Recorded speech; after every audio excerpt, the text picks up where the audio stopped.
Hello everyone, welcome back to our channel. मैं पूर्णिमा सिंह आप सभी का स्वागत करती हूँ कॉमर्स एट ईस्ट क्लासेस में। आज हम दो इम्पोर्टेंट इकोनॉमिक मैट्रिक्स के बारे में बात करने वाले हैं, जीडीपी और जीएनपी। तो इन दोनों के बीच क्या डिफरेंस है वो सब आज हम समझेंगे।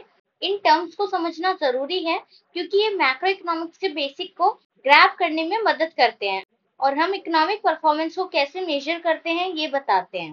तो इन दोनों का ही बहुत ही इंपॉर्टेंट रोल है हमारी मैक्रो इकोनॉमिक्स में। सबसे पहले बात करते हैं जीडीपी की, यानी ग्रॉस डोमेस्टिक प्रोडक्ट।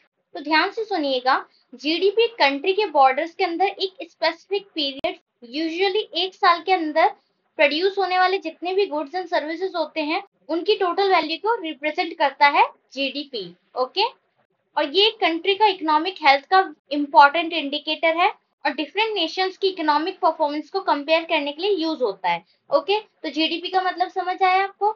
जहां हम बात करें ग्रॉस डोमेस्टिक प्रोडक्ट, डोमेस्टिक मतलब होता है घरेलू। ठीक है, घरेलू से ही समझ आ जाता है आपको, जो हमारी कंट्री के अंदर होने वाला प्रोडक्शन है वो हमारा जीडीपी हो जाता है। तो इसी के थ्रू हमारी इकोनॉमिक्स की ग्रोथ का पता चलता है। दूसरी तरफ बात करते हैं जीएनपी की। जीएनपी क्या होता है? Gross national product. तो यहाँ पर आ गया नेशनल, तो फर्क यही है, ये डोमेस्टिक की बात कर रहा है, ये नेशनल की बात कर रहा है। नेशनल मतलब पूरी राष्ट्र की है और डोमेस्टिक मतलब घरेलू। ओके, सो जो जीएनपी होता है वो एक अलग अप्रोच लेता है।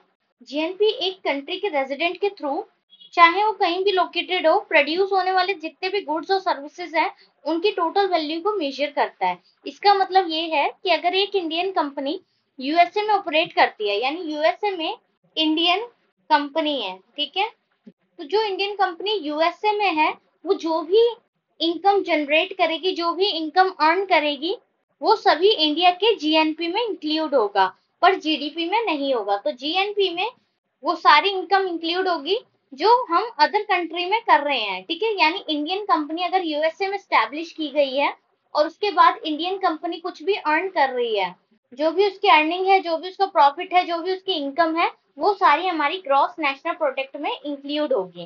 क्लियर? और जीडीपी में इंक्लूड नहीं होगी क्योंकि जीडीपी में हम डोमेस्टिक प्रोडक्ट की बात कर रहे हैं। तो जितना भी हमारी इंडियन टेरिटरी के अंदर होने वाला प्रोडक्शन, कंजप्शन, डिस्ट्रीब्यूशन है, उस सब से जनरेट होने वाली इनकम हमारी डोमेस्टिक प्रोडक्ट में इंक्लूड होगी। क्लियर? और नेशनल में अगर आउटसाइड ऑफ द कंट्री भी हमारा कोई भी इनकम जनरेट हो रहा है तो वो इंक्लूड होगा। समझ आया बेसिक वर्ड्स में ग्रॉस डोमेस्टिक प्रोडक्ट क्या है और ग्रॉस नेशनल प्रोडक्ट क्या है। अब जीडीपी और जीएनपी, इसमें जो जीडीपी होता है हमारा वो लोकेशन पे फोकस करता है, जबकि जो जीएनपी होता है वो ओनरशिप पे फोकस करता है। ओनरशिप मतलब अगर यूएसए में हमारी कोई कंपनी है तो हमारी ओनरशिप हुई ना, हम उसके ऑनर हैं, तो हम ऑनर हैं, तो जो भी इनकम जनरेट होगी वो हमारे जीएनपी में ऐड होगी। बट जीडीपी बोलता है कि नहीं भाई, जो भी हमारी कंट्री के अंदर होने वाला प्रोडक्शन, कंजप्शन, डिस्ट्रीब्यूशन से जनरेट होने वाली इनकम है वो सभी मैं इंक्लूड करूंगा, मैं डोमेस्टिक की ही बात करूंगा, बाहर से मुझे कोई लेना देना नहीं है। क्लियर? तो वो सारा डोमेस्टिक में आ गया। तो दोनों मैट्रिक्स इंपॉर्टेंट है क्योंकि ये इकोनॉमी को यूनिक इंसाइट प्रोवाइड करता है। जीडीपी हमें डोमेस्टिक इकोनॉमिक एक्टिविटी को समझाने में मदद करता है, जबकि जो जीएनपी होता है हमारा वो एक ब्रॉडर पिक्चर देता है जिसमें एक कंट्री के रेजिडेंट की कंट्रीब्यूशन, चाहे वो डोमेस्टिकली हो या इंटरनेशनली हो, वो सब इंक्लूड होता है। ठीक है, एग्जाम्पल से मैंने आपको समझा दिया है। क्लियर हुआ? नेशनल प्रोडक्ट और डोमेस्टिक प्रोडक्ट। अब देखिए जीडीपी की डेफिनेशन दे रखी है, जितने भी हमारे फिनिश गुड्स होते हैं वो सारे हमारे इंक्लूड होते हैं with in a country borders. तो इसे ध्यान में रखना है, जो जीडीपी होता है उसमें हमारा कंट्री के अंदर होने वाली जितनी भी ट्रांजेक्शन्स होती हैं वो ऐड होती है जीडीपी में। एग्जाम्पल के लिए देखते हैं, let's say in 2023 country x produce the following. Agriculture में क्रॉप्स प्रोड्यूस किए 100 करोड़ के, मैन्युफैक्चरिंग में 200 करोड़ एंड सर्विस सेक्टर में 300 करोड़। ठीक है, सर्विस में हमारा बैंकिंग, एजुकेशन, हेल्थ केयर ये सब आ गया। ठीक है, तो जीडीपी ऑफ कंट्री एक्स क्या होगी 2023 की? जीडीपी जब निकालते हैं हम तो जितने भी गुड्स एंड सर्विसेज होते हैं, फिनिश्ड गुड्स एंड सर्विसेज जो प्रोड्यूस किए जाते हैं पूरी कंट्री के अंदर, वो हमारे जीडीपी में ऐड होते हैं। तो देखिए, ये भी कंट्री के अंदर है, ये भी कंट्री के अंदर है, ये भी कंट्री के अंदर है। कहीं पे भी ट्रांजैक्शन में ये नहीं लिखा कि बाहर से आई हुई इनकम है या बाहर से कोई भी फॉरेन ट्रांजैक्शन है, तो वो सब नहीं है। तो इसलिए 100 करोड़, 200 करोड़, 300 करोड़, तीनों ही एग्रीकल्चर, मैन्युफैक्चरिंग और सर्विस सेक्टर, सबको मिला के हमारा 600 करोड़ हो गया जीडीपी। जीडीपी समझ आया? All goods and services produce with in a country, country के अंदर हुआ ये सारा, इसलिए हमारे जीडीपी में ये सब ऐड हो गया। क्लियर? जीडीपी इंक्लूड किस चीज को इंक्लूड करती है जीडीपी, और किस चीज को एक्सक्लूड करती है? ध्यान से सुनिए। जीडीपी इंक्लूड करती है सभी गुड्स एंड सर्विसेज को जो विद इन द कंट्री होते हैं, और एक्सक्लूड किसे करती है? Outside the country and used goods. तो जितने भी गुड्स प्रोड्यूस हो रहे हैं आउटसाइड कंट्री के या फिर यूज किए हुए गुड्स हैं, वो हमारे जीडीपी में एक्सक्लूड हो जाते हैं। क्लियर हुआ? क्या जीडीपी में इंक्लूड होगा, क्या एक्सक्लूड होगा, सब कुछ अच्छे से एक्सप्लेन कर दिया है विद एग्जाम्पल। आगे चलते हैं और जीएनपी को समझते हैं। GNP, gross national product, measures the total monetary value of all finished goods and services produced by a country's resident in a specific time period.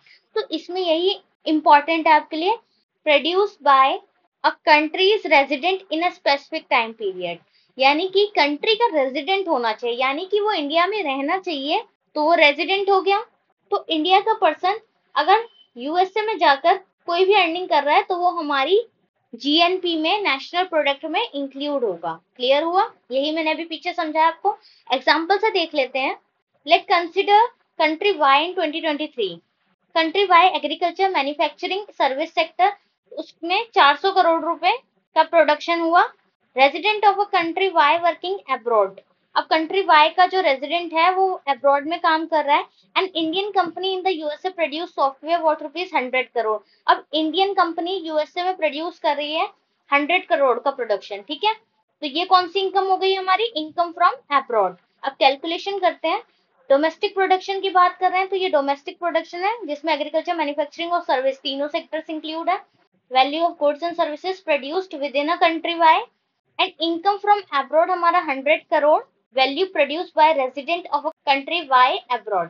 तो दोनों ही कंट्री वाई के ही लोग हैं, एक ने अब्रॉड से इनकम जनरेट किया और एक ने डोमेस्टिकली ही प्रोडक्शन किया और फिर अर्न किया। तो इसलिए जीएनपी में हमारा डोमेस्टिक भी आता है और इनकम फ्रॉम अब्रॉड दोनों ही इंक्लूड होती है, मैंने आपको बता दिया।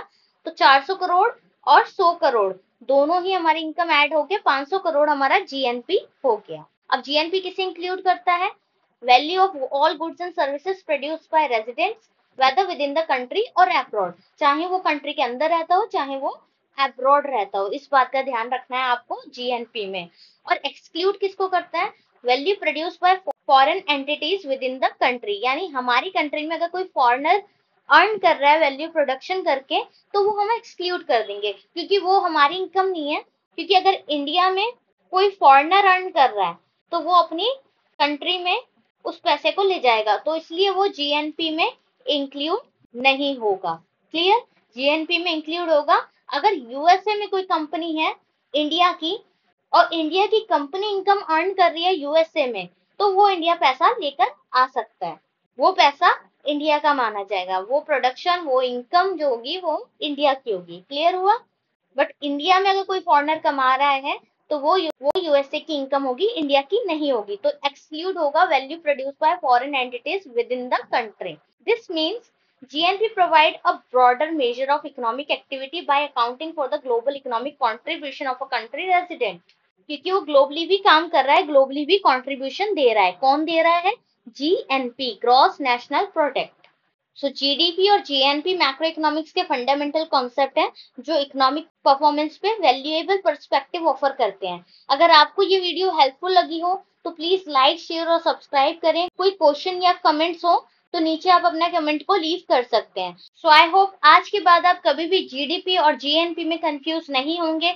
आज से आपको अच्छे से gross domestic product and gross national product easily clear हो गया होगा। और हमारे नेक्स्ट वीडियो के लिए चैनल को सब्सक्राइब कर लीजिए जिसमें हम और इंटरेस्टिंग इकोनॉमिक टॉपिक्स एक्सप्लोर करेंगे। So bye and take care, thanks for watching.